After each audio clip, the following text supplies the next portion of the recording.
चलिए देखा जाए क्वेश्चन नंबर 20 फ्रॉम एक्सरसाइज 19.10। क्या दिया गया था? बोला गया था इंटीग्रेट करने के लिए लिखा हुआ था इंटीग्रेशन ऑफ एक्स बाई, लिखा गया था आपका 1 plus cos x d x. So इसे कैसे इंटीग्रेट किया जाएगा? सबसे पहली बात आपको ये रिलेशन मालूम होना चाहिए कि 1 plus cos A that is equal to लिखा जाता है 2 कॉस स्क्वायर ए बाई 2 होता है। So we will use this relation hair.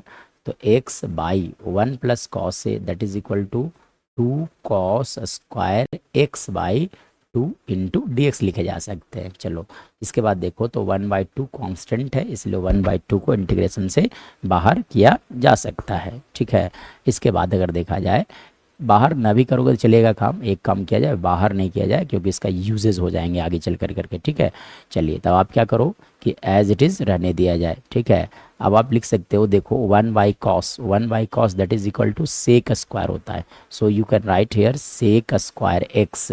So you can write here you can write here X into, यहाँ से लिख सकते हो आप sec square X by 2 into लिखा जा सकता है 1/2 dx। नाउ फर्दर अगर मैं बात करूँ तो यहाँ पे देखो दो तरह के फंक्शन है, एक अलजेब्रिक है दूसरा ट्रिग्नोमेट्रिक है। जब भी दो तरह के फंक्शन मिलेंगे तो वहाँ पे लगता है इंटीग्रेशन बाय पार्ट्स, और इंटीग्रेशन बाय पार्ट्स मतलब u इंटू भी, मतलब दो तरह के फंक्शन जब भी होंगे तो वहाँ पे लगता है इंटीग्रेशन बाय पार्ट्स।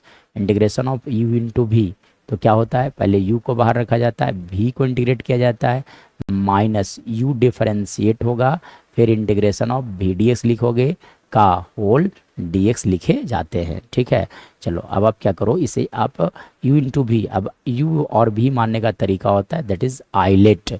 ठीक है ना, इस सीक्वेंस जो पहले आएगा जब देखो एक अलजेब्रिक फंक्शन है so x this will be u, sec square आ रहा है दिस इज ट्रिग्नोमेट्रिक फंक्शन, ये बाद में आ रहा है सो दिस विल बी और v।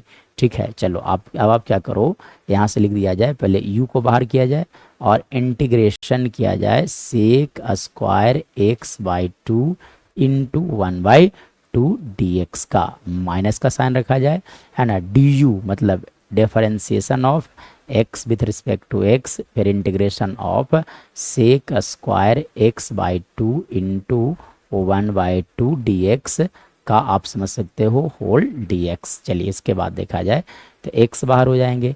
अब देखो सेक स्क्वायर एक्स है ना, वी नो दैट कि सेक स्क्वायर एक्स का इंटीग्रेशन लिखा जाता है tan x, लेकिन अगर यहाँ पे अगर लिखा जाता है सेक स्क्वायर एक्स बाई 2 तो इसका कैसे इंटीग्रेशन करते हैं, तो x/2 का डी देखो तो 1/2 होगा, तब आपको 2 से बाहर से मल्टीप्लाई करना होगा। अगर ये तो तब इसका क्या होता है 2 tan x/2 प्लस सी लिखा जाता, लेकिन यहाँ पे देखो तो डी का पार्ट ऑलरेडी है so you can write here tan x/2। ठीक है, माइनस, अब देखो x का डिफरेंशिएशन x के रिस्पेक्ट में दैट इज 1 लिखने से कोई फायदा नहीं है, सेक स्क्वायर x का इंटीग्रेशन आप लिख सकते हो है ना, लिखा जा सकता है tan x/2 dx लिखा जा सकता है। नाउ इसके बाद देखा जाए तो हमारा आंसर आ गया x tan x/2 माइनस, चलो अब आप देखो यहाँ से अगर मान लिया जाए मैं बात करूँ इंटीग्रेशन करने के लिए, मैं बोलूँ tan x का इंटीग्रेशन ऑफ tan x, तो इंटीग्रेशन ऑफ tan x जो होता है that is equal to log sec x लिखा जाता है प्लस c होते हैं, log sec x प्लस क्या लिखा जाता है c।